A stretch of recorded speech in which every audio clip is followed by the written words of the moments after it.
Hello, hello, hello. My name is Audrey Hansman, and I'm a senior in the School of Social Work at the College of Allied Health Sciences here at UC. And my research project is the impact and effectiveness of the SafeCare program in Cincinnati participants. So the background of the problem, Ohio has seen 93,844 total children's services reports in 2021, and a quarter of those were related to neglect, with an additional 21% relating to multiple types of abuse, including neglect. Child abuse, of which neglect is a very substantial type, puts victims at a higher risk of developing both physical and mental illness, substance abuse issues, and teen pregnancy.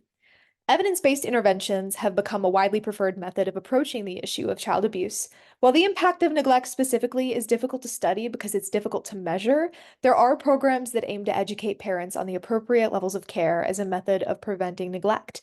Interventions that focus on connecting parents to community resources and strengthening the bonds between parents and their children have proven to be especially effective. And that brings us to the SafeCare program.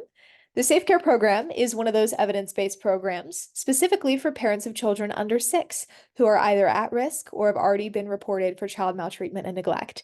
Currently, it's the only program of its kind that's specifically meant to target risk factors for neglect, and it's widely considered the best program to implement in such individual cases. SafeCare consists of 3 modules: health, home safety, and parent-child interaction, or parent-infant interaction in cases where the kids are very young. And each one targets a different aspect of caring for a young child.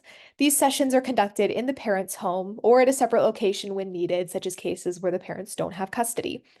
The largest SafeCare research trial was conducted in 2012 in Oklahoma, and the results demonstrated that families who completed the program were 21 to 26% less likely to be involved in additional child maltreatment reports. So the purpose of my research project was to examine the effectiveness of the Cincinnati branch of the SafeCare program, which exists in association with the YWCA.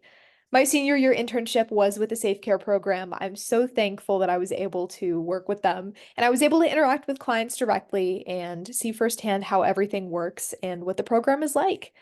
There were 8 total participants in my study, with the requirement being that they completed at least one of the 3 program's modules. This was so that everyone who responded had at least been with the program for long enough to form an informed opinion about it. Most modules take about a month to 2 months, usually around a month and a half to complete because there's about a session every week. So I wanted them to at least get a good feel for how they feel about the program.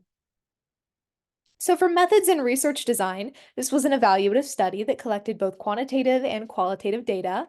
The research was conducted through a survey, which was given to the participants by their SafeCare provider, and it was always given out at the end of a previously scheduled SafeCare meeting.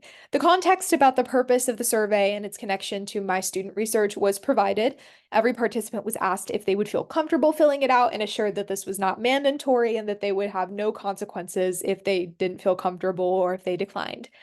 The survey consisted of 5 rating questions where they were asked to rate things on a scale from 1 to 10, 5 more open-ended questions, and 2 short demographic questions at the beginning about which modules they've already completed. Here are the 12 questions. For the sake of time, I'm not going to read each one out loud, but you can pause the screen and you can read them if you would like. So for the results, for the quantitative question, the average response to the question of how much information was learned was a 7.88, with the lowest response being a 2 and the highest being a 10. 10 was the most commonly reported score, with half of the participants reporting it. For the question of how much your confidence in your parenting skills has improved, the average response was an 8.25, with the lowest response being a 4 and the highest being a 10. 10 was again the most common score reported, with 5 out of 8 of the participants reporting that. The average response to rating the interactions with their SafeCare provider was a 10, and that's because every single participant rated their interactions as a 10. So, woo, good job to the SafeCare providers.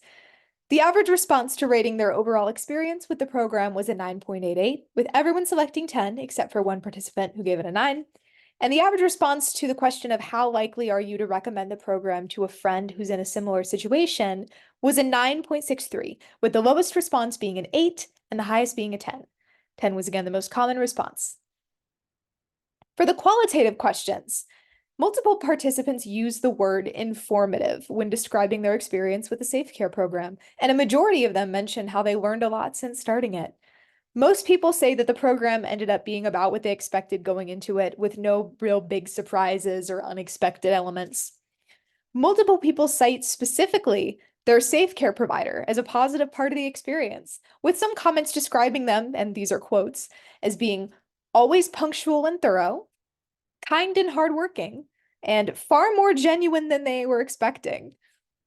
After completing the survey questions, there were no additional pressing concerns or comments that any of the participants felt like they had to mention or add.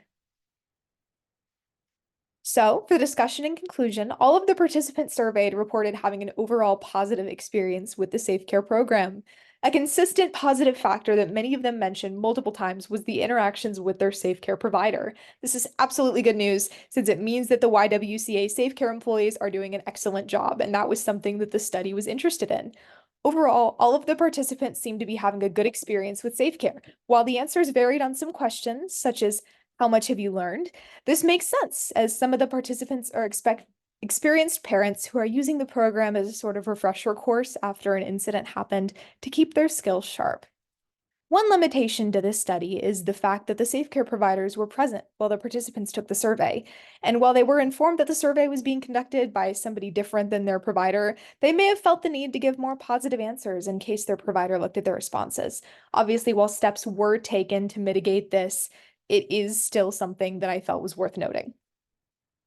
So here are the references mainly used in those first few slides talking about the scope of the problem and history of the SafeCare program. Thank you so much for watching my presentation. Thank you for your time. I really hope that you learned a lot. And yeah,